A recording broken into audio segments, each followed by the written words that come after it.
هل أتاك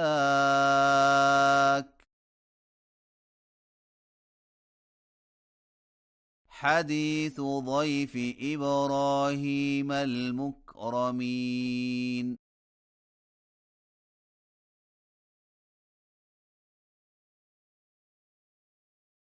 إذ دخلوا عليه فقالوا سلاما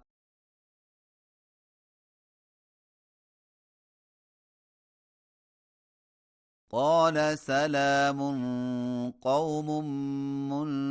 منكرون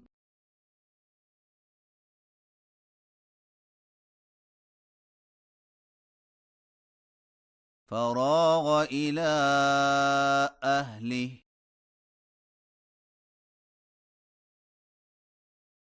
فجاء بعجل سمين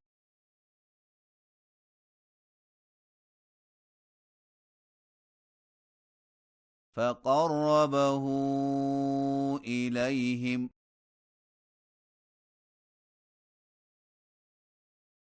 قال ألا تأكلون فأوجس منهم خيفة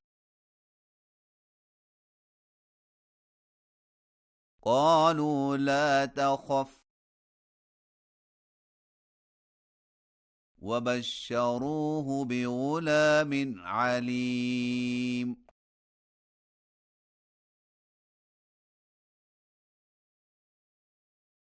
فأقبلت امرأته في صرة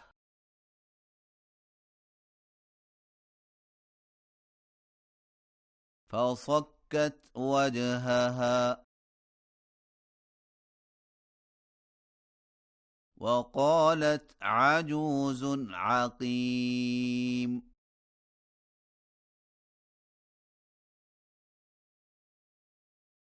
قالوا كذلك قال ربك